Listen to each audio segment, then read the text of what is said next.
In this age, our age of social media, where we shout at each other, where we cancel each other, where we lose the capacity to disagree and stay in relationship, the Talmud is one of the great teachers that we have, that all of us have. It says disagreement is sacred.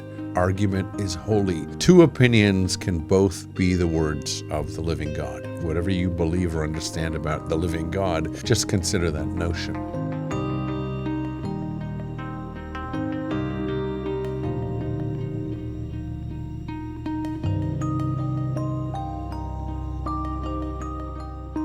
Welcome to the Meaning Mindset with Rabbi Ron Li-Paz. Today I want to do something a little different. Before that, I want to do something important. I want to acknowledge our generous sponsors of Season 3, Dr. Jack and Beth Lynn. I'd like to give you 12 things you probably don't know or might not know about Jews and Judaism. Hopefully this will be intriguing. If you're not Jewish, this is for you. And if you are Jewish, this is especially for you, because I can almost guarantee that some of what I'm going to talk about will surprise you too. Judaism is a tradition that has been misunderstood and mythologized and romanticized, and along the way, much of what is genuinely gorgeous about it has been forgotten, even by Jews. But underneath all of that is one of the oldest continuous spiritual conversations on earth, a conversation that began somewhere around 4,000 years ago and is still going, still arguing, still evolving, still asking the same kinds of questions we ask today. How do we live well? What do we owe each other? What does it mean to belong to something larger than ourselves? So here's what we're going to do. 12 things, some historical, some spiritual, some about identity, some about practice, some about beliefs that will probably surprise you. And along the way, I want to share with you not just what Jews believe and do, but why it matters, why these ancient ideas have survived, and why in a world increasingly dominated by algorithms and artificial intelligence, the wisdom of this ancient people might be more relevant and valuable than ever. So let's begin. Where does the word Jew actually come from? It comes from one man. His name was Judah, in Hebrew Yehudah. He was the fourth son of the patriarch Jacob, one of the 12 sons who became the 12 tribes of ancient Israel. One of the tribes. 10 were eventually scattered and lost to history when the northern kingdom of Israel was destroyed by the Assyrians in the 8th century before the Common Era. What remained was the southern kingdom, the kingdom of Judah, and the people of that kingdom became known as Yehudim, Judeans, Jews.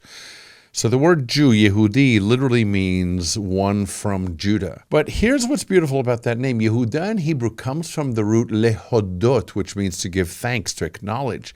When Judah was born, in the book of Genesis, his mother Leah said, "This time I will praise God." She named him Yehudah. I will give thanks. So embedded in the very word Jew, in the very identity of an entire people, is an act of gratitude. Think about that, of all the names that people could have inherited, names of a warrior, a king, a conqueror. Jews are named after the act of giving thanks. And I think that tells you something fundamental about Judaism. At its core, Jewish spiritual life is a practice of acknowledgement. Acknowledgement that we did not create ourselves. Acknowledgement that we did not earn the sunrise or the sunset. Acknowledgement that being alive, being here, that heartbeat that you're energized by in this moment is not a given. Every traditional Jew begins the day with a prayer called Modeh, or for a woman, Modeh Ani. I give thanks. Before getting out of bed, before opening my eyes, I say those words. To be a Jew, etymologically, is to be a thanker. That's number one. 2, the first Jew. So who was the first Jew? Most people would say Moses. Some would say Judah, since that's where the name comes from. And some might say Adam. The very first Jew was Abraham. And that surprises people because Abraham lived hundreds of years before Judah was born, and more than 1,000 years before there was a place called Israel or a religion called Judaism.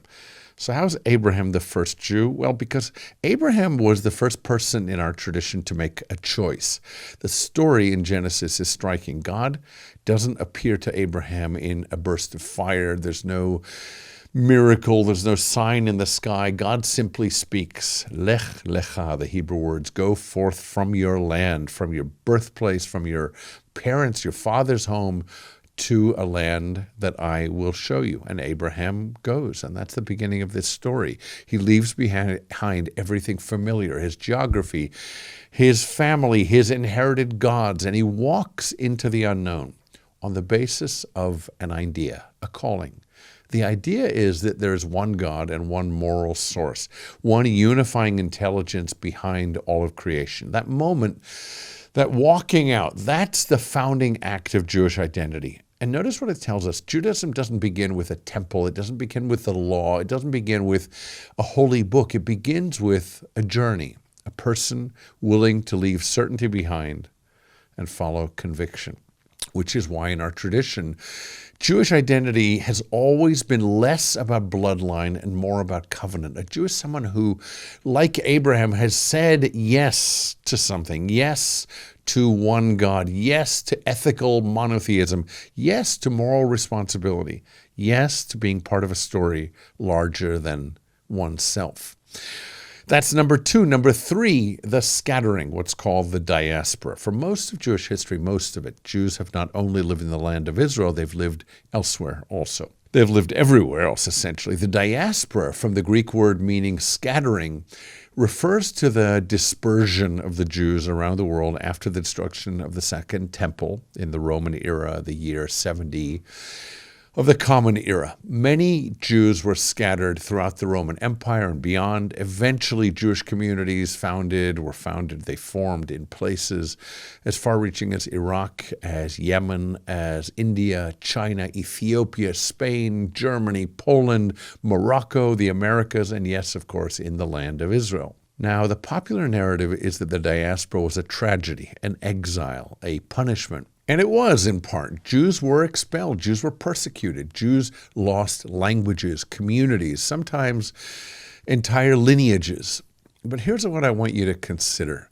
The diaspora is also the reason Judaism survived, because Jews were scattered. They were never all in one place where one army, one disaster, one expulsion could annihilate them. Because Jews were scattered, they had to develop portable forms of worship, prayer instead of sacrifice, study instead of the priesthood, the book instead of the temple.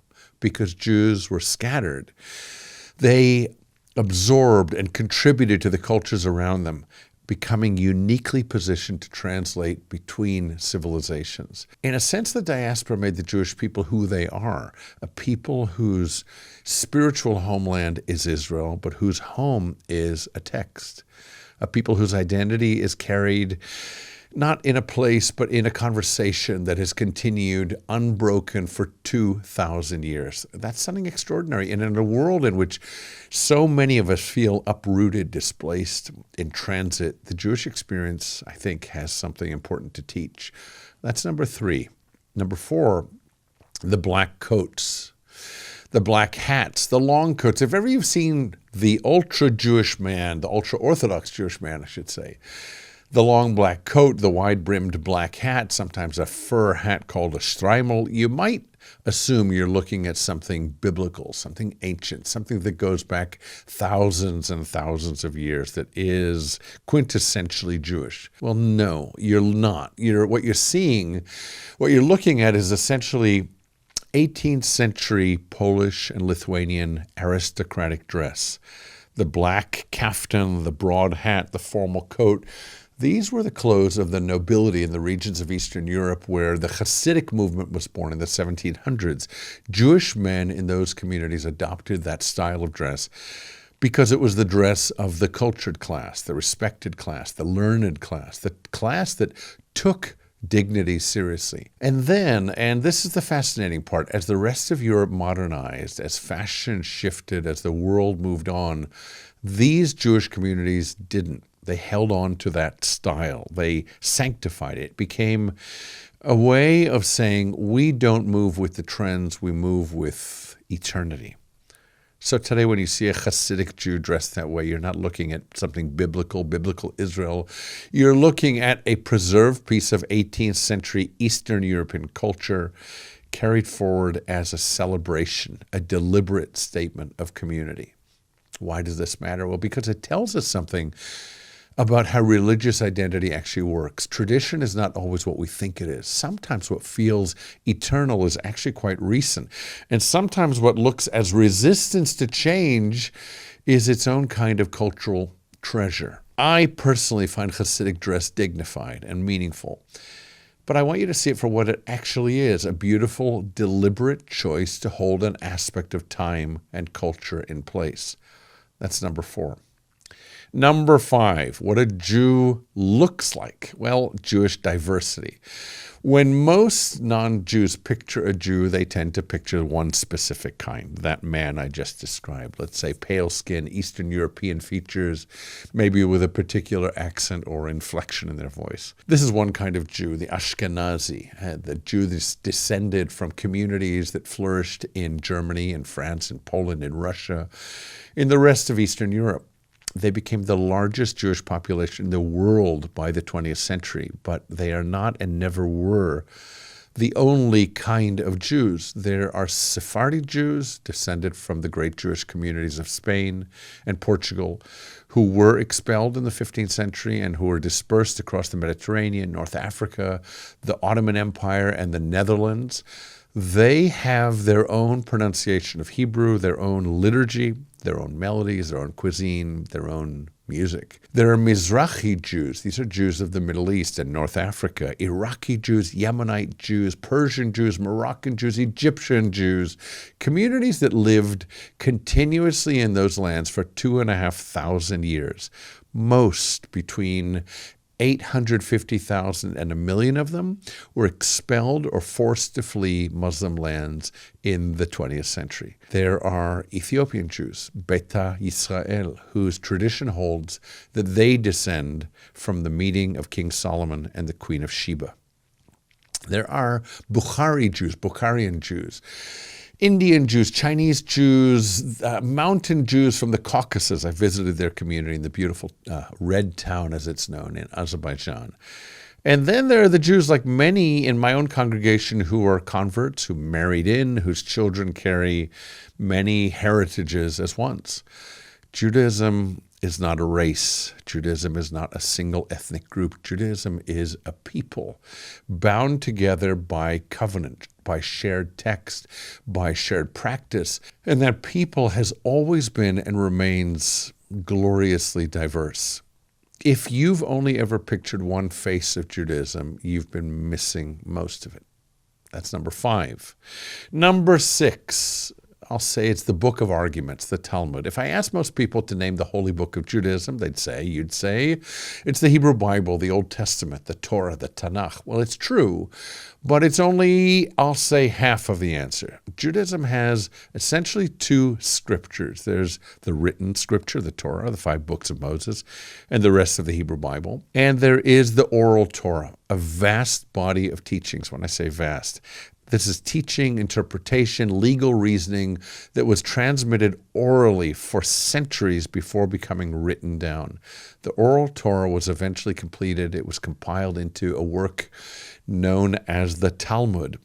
It's roughly 6,000 pages long. It records the debates and rulings of rabbis spanning hundreds of years. And it's the central text of Rabbinic Judaism, arguably more central today to daily Jewish life than the Bible itself is directly. But here's what makes the Talmud extraordinary and important for us in this year of our lives. It's not a book of answers, it's a book of arguments. On almost every page, you'll find rabbis disagreeing with each other, sometimes vehemently, sometimes across centuries. Sometimes the majority opinion is presented, and then a minority opinion is preserved beside it with equal dignity forever. That's kind of a beautiful idea when you think about it, and unique and necessary in our world.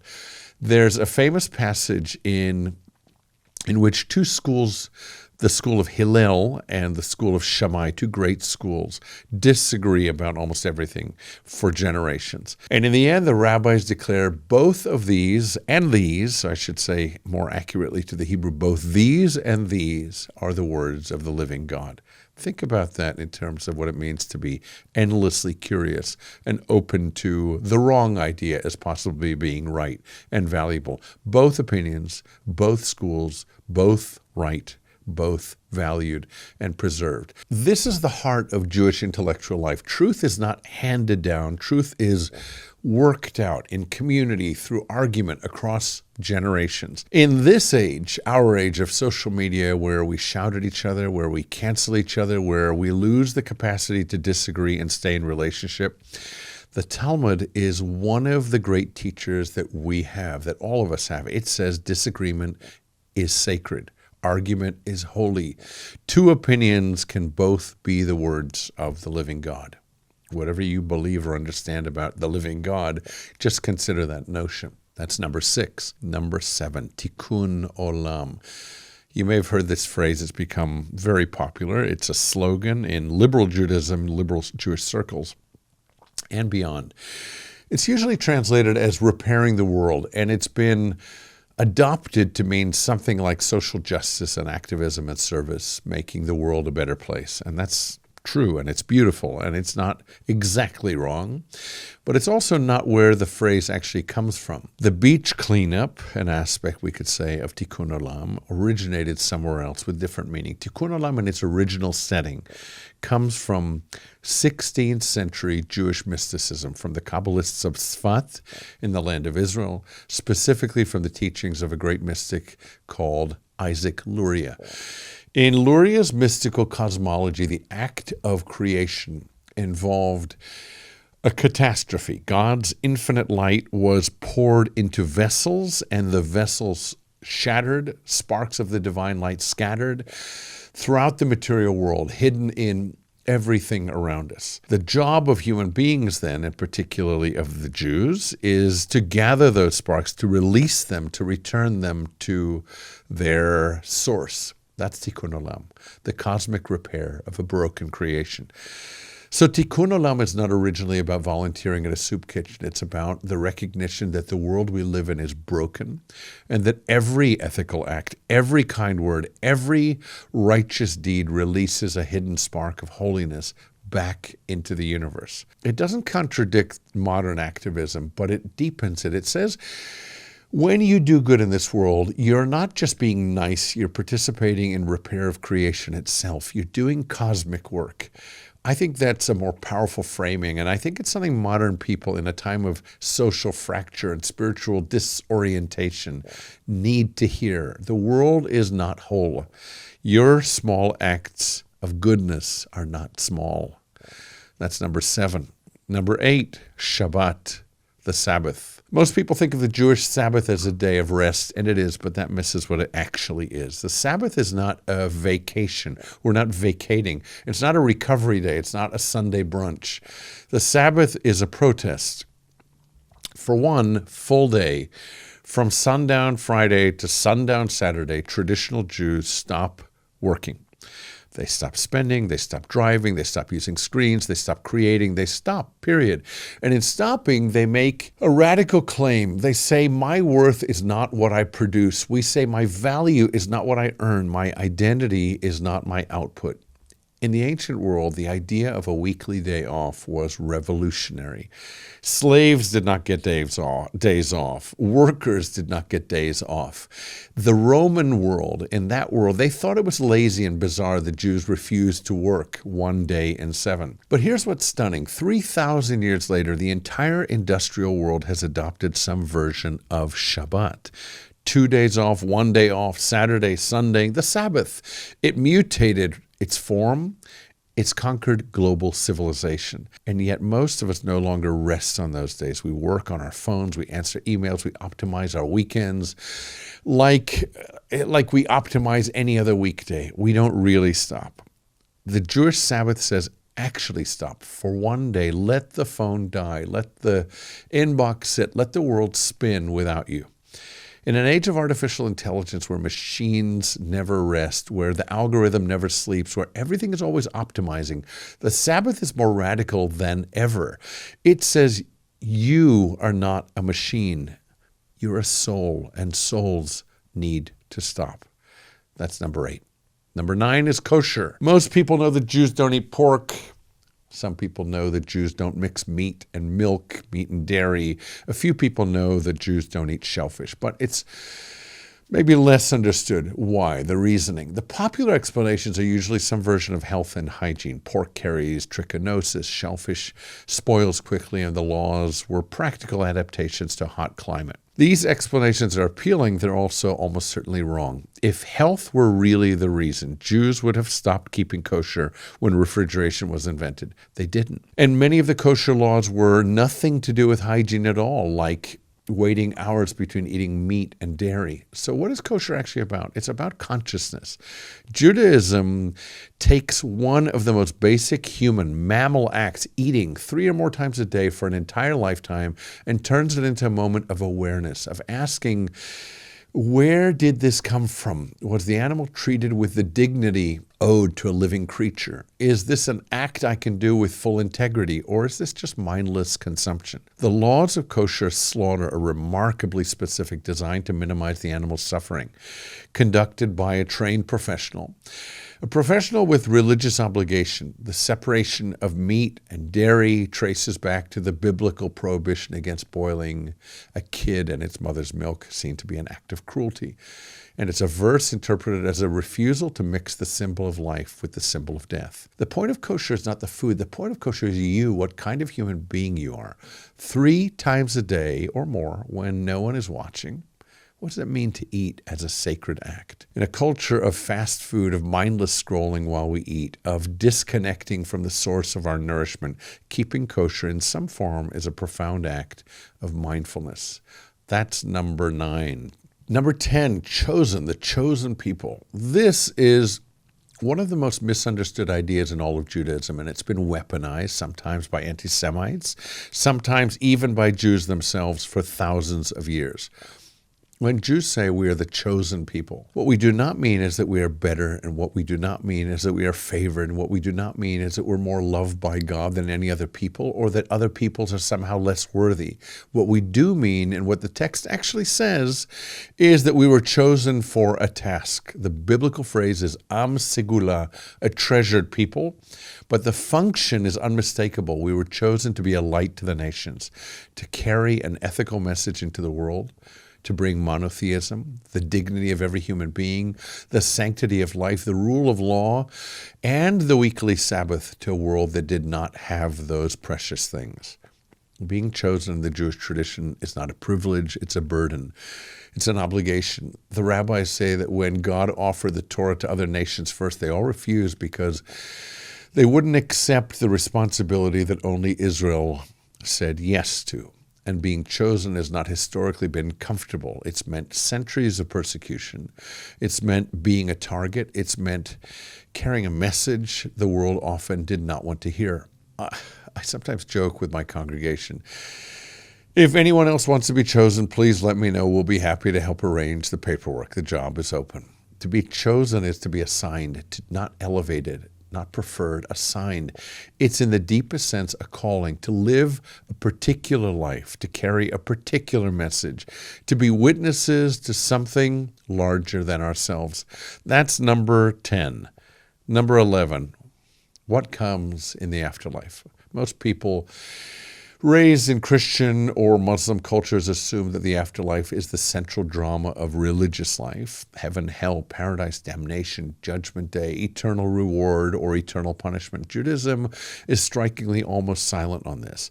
Open the Torah, the 5 books of Moses, and search for descriptions of the afterlife. You won't find them. There isn't heaven, there isn't hell there. There's no clear teaching about what happens when we die. There are hints, there are references to Sheol, a kind of shadowy underworld that isn't really elucidated in that text. There are later teachings developed in the Talmud and in mystical traditions about Olam Haba, the world to come, and Gan Eden and Gehinom, Jewish versions of paradise and purgatory. But these are remarkably vague, remarkably restrained, and remarkably unimportant to most Jews and to most of Jewish life. And the reason is because Judaism is a religion of this world, of now, a religion of now that says the meaning of your life is not what happens after it. The meaning of your life is what you do with it right now, here, in this body, on this earth. That's your obligation, this moment.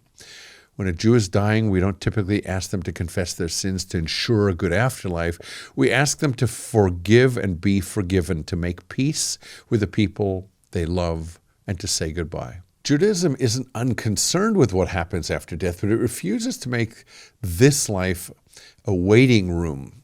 It refuses to let the promise of heaven become an excuse for ignoring what is broken here. In an age where so many people are anxious about meaning, what it's all about, what happens at the end, Judaism offers, it whispers a different question. Not what comes after, but what are you doing now? That's number 11. The open door.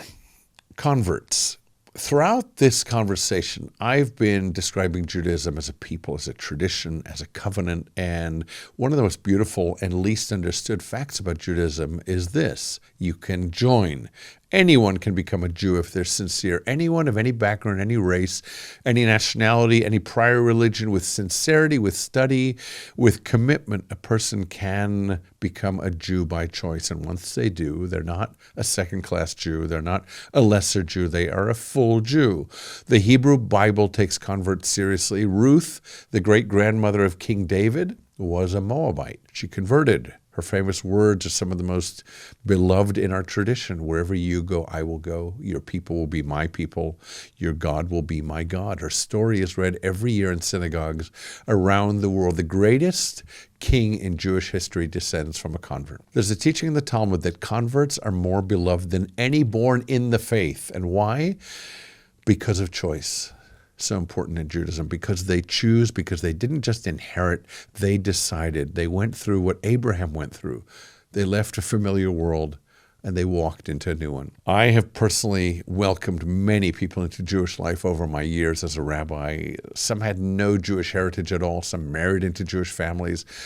Some discovered something they wanted to make their own. Some had searched many spiritual paths and finally found home. All of them are today fully Jewish. And many of them carry the tradition with more passion and clarity than those who were born into it. So if you're listening, and if you've ever wondered whether Judaism is open to you, the answer historically and theologically is yes. The door has always been open. That's number 12. So there you have it. It's 12 things you might not have known about Jews and Judaism. The name that means thanks, the first Jew who chose, the scattering that became survival, the Polish coats, the hidden diversity, the book of arguments, the sparks of cosmic light, the day of protest, the sacred mouthful of food, the burdensome calling, the silence about heaven, and the open door. Now, I want to leave you with something. Judaism has been many things across its 4,000 years: a clan, a nation, a scattered people, a book, a debate, a tragedy, a miracle. It has been hated and loved, exiled and welcomed, almost extinguished and remarkably reborn. But underneath all of it, the heartbeat is the same: a small people with a stubborn conviction that the world is meaningful, that every human being carries a divine spark, that life is worth taking seriously, that gratitude is the beginning of wisdom, that argument is sacred, that rest is holy, that doing good is participating in the repair of creation itself. In a time when we're surrounded by artificial intelligence, where our screens promise us everything and our souls are, I'll say, quietly starving, the ancient wisdom of this small, stubborn people has something the world urgently needs. If you found this conversation useful, share it with someone who's Jewish, who might not know some of these things about their own tradition, or with somebody who's curious or wants to know more about their neighbors, somebody who might see this tradition in a new light. If there are questions you need answers, share them in the comments below or via the Meaning Mindset podcast website.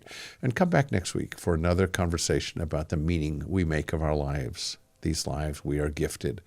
I'm Rabbi Ron Li-Paz. Thank you for spending this time with us. This season is produced and edited by Jonah Li-Paz. Content editing by Bronwyn Li-Paz. Digital marketing by Notebook Media. The Meaning Mindset is hosted by Rabbi Ron Li-Paz.